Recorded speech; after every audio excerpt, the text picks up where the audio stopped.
body in for the 96 Mustang GT. There are some differences between these years. 98 is a bastard year, so there's no provisions for a strut tower brace from factory. The fuel system is different. There's no clock on the dash. The ECU and engine wiring harnesses is different. So I'm going to try to keep this as a roller, but I'm going to take off pretty much anything that I'm not going to use, and then some, because this thing needs some paint. I've got my trusty Sharpie and some little pieces of paper and some sandwich bags, which I find the paper works better. You just put your nuts and bolts in there, write on the paper, drop it down inside, and it'll keep you from trying to figure out what they are later. So I've got that in a box to put my nuts and bolts in, and we're going to start the teardown process. I'm going to time lapse most of this, and I'll try to move the camera around as much as I can so you can get a bird's eye view of what I'm doing. But also that way I can listen to my music and jam out. Let's get after it. First off, I'm going to power the car up so that I can roll the windows down. And you can do this without the engine being in the car by hooking power up to the fuse box and finding a good chassis ground. Passenger side went down no problem, though the window came out of the track. I'm going to start at the rear of the car and work my way forward.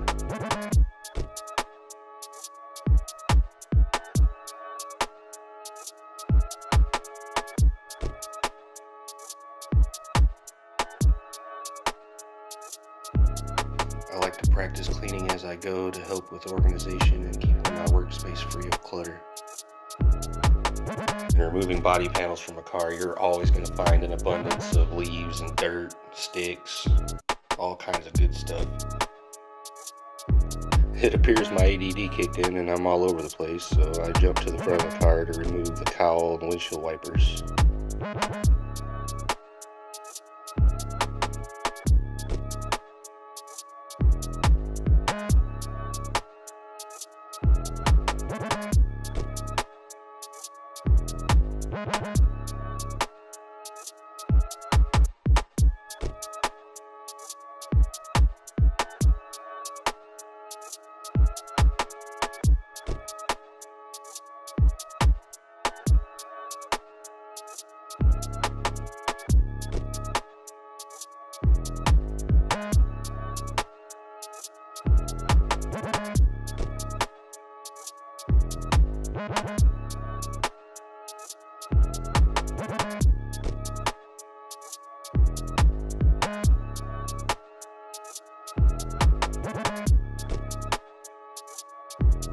Attempt number 2 at trying to get the driver's side door window to go down. It stuck pretty good, so I had to remove the door panel to get after it.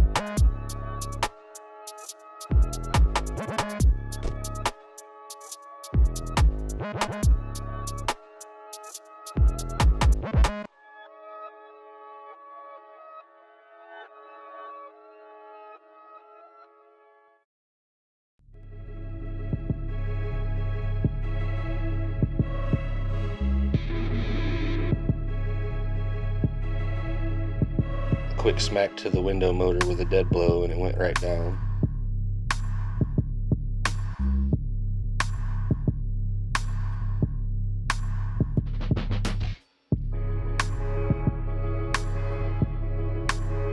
And we're back on track for the time being, starting in the rear and working our way forward.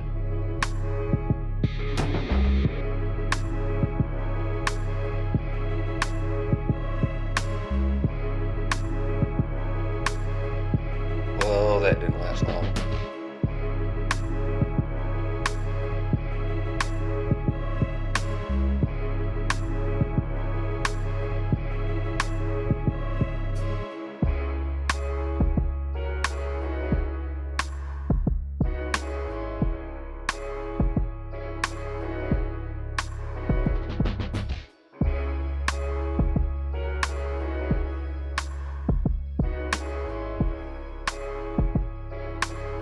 And back to the interior. I'm going to remove the seats first and then the center console.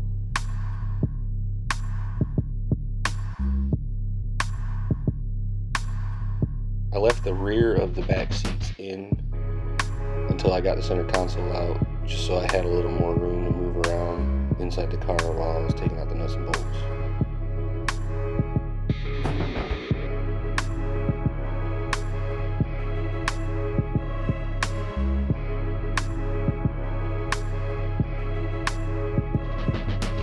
And moving on to the Mach 460 amp rack in the rear of the car. I did this a little backwards. There's actually 8 nuts under the rear deck panel, and this thing will drop right out.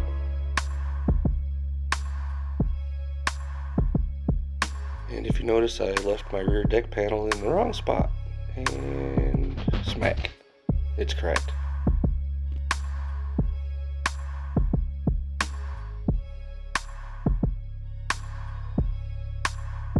And now we'll remove all the seat belts so that the carpet will be free.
And again, we're cleaning as we go. If I left this on carpet when I pulled it out, it would have ended up all over my garage floor.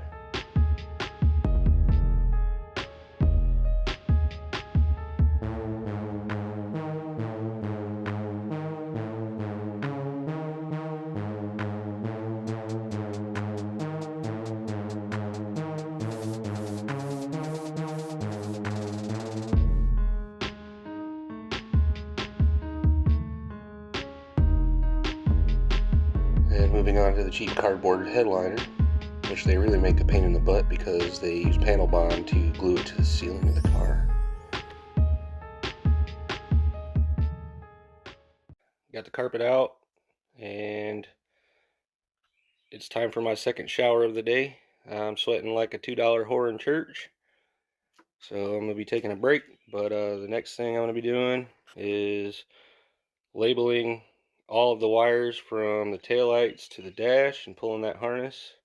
Even if you're not going to use it, it's good to label everything. Somebody down the road might need it, and it'll help them out in the long run. Floorboards look a little worse than I expected. It's apparent she had a little bit of a leaking issue, but not as bad as it could be. There's nothing rusted through, no holes or anything, and you can't tell underneath from looking under the car when I got it. There was no issues there, so I found a couple more spots that's going to need some attention. It's not rusted all the way through, but I'm going to need to cut this out and replace it. It's both sides. It's not too bad on this side, but I still got to get the epoxy out to really tell. But other than that, she looks pretty decent. Got a little bit of rust repair and preventive maintenance to do before I paint it. But headliner's out, sun visors, interior's pretty much all stripped. I just got to get the dash out.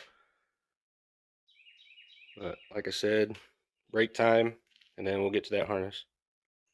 Alright guys, so my brake might have lasted a little bit longer than anticipated, but it's dark now, it's cooled off quite a bit, so I'm back out here.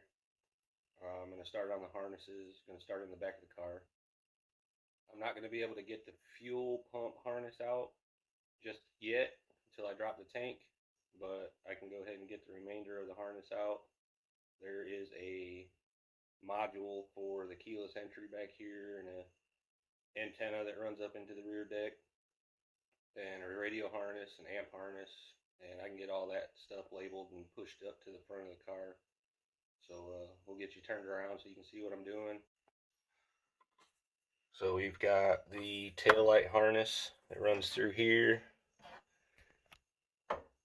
to the inertia switch. Then we also have the amp harness from the rear deck. And then this is the keyless entry module. So all this harness needs to be pulled through up to the front of the car. Let's get it.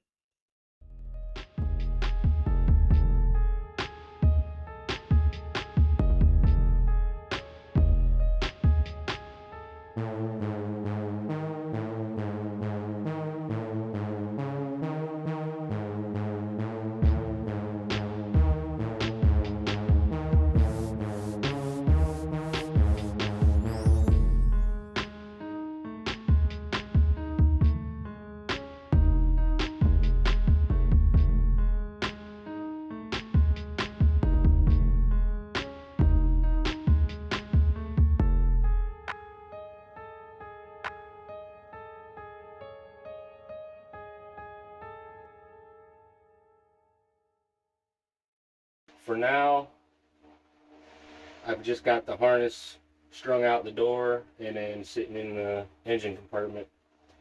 There are a couple spots where it runs through the firewall and ties into the harness under the driver's side fender.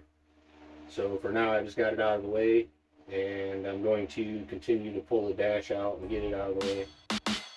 These stereo bezels are a real pain in the ass, but this one's already broken, so I wasn't real worried about it.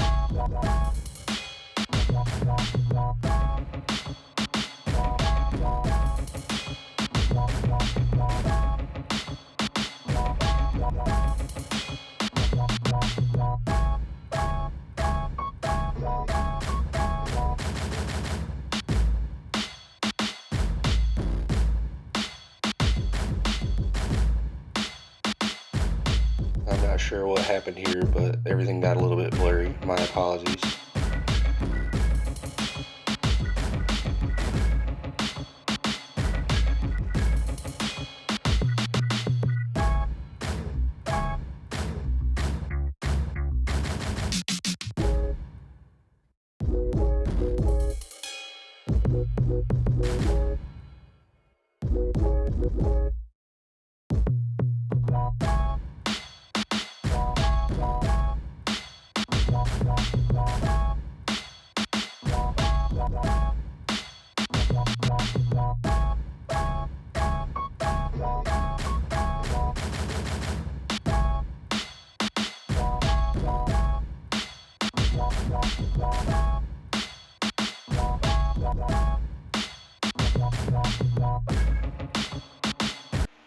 Alright guys, dash is out. Interior's pretty much done. I'm going to pull the HVAC system out and finish pulling the remainder of this harness.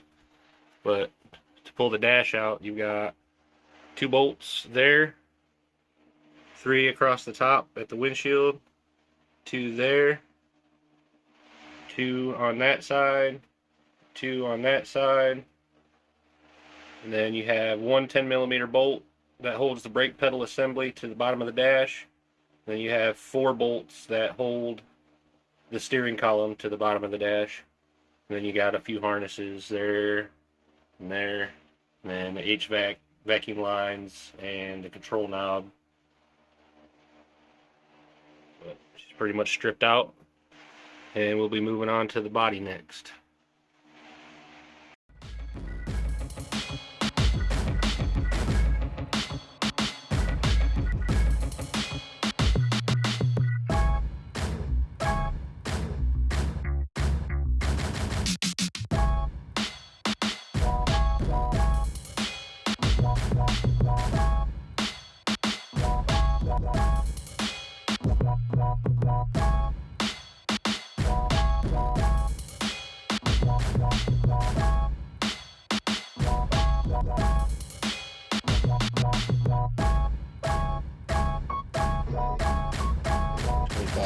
Mustang headlights are pretty brittle when you're taking them out, so be careful. What I'll need is a pair of needle nose pliers and a 12mm boxing wrench to slide over the quick connects.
Here I'm just disconnecting wire harnesses and labeling everything as I go.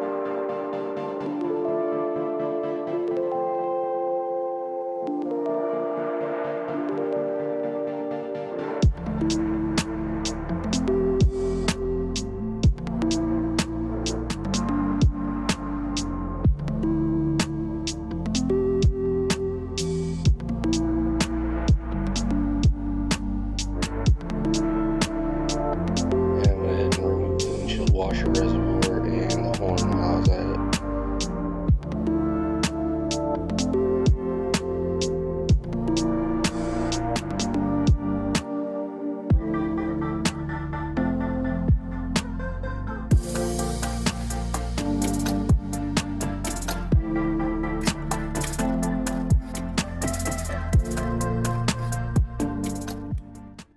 Alright guys, I've got 100% of the harness removed minus the fuel tank harness.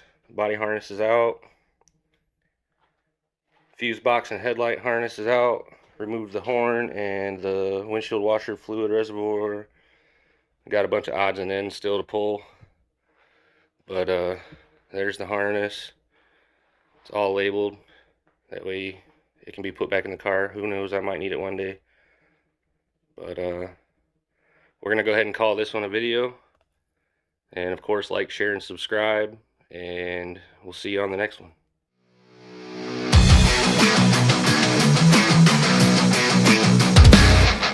So if you're seeing this, you made it to the end of the video.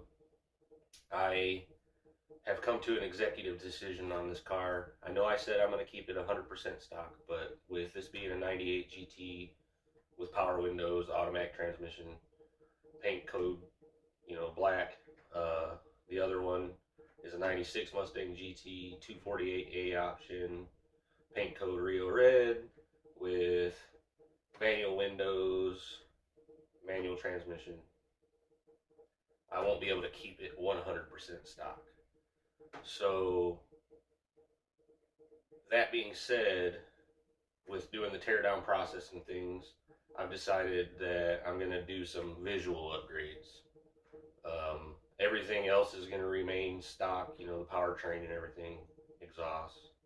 But my hood isn't in the best of shape, and I can't find one around here for a decent price that's in good shape.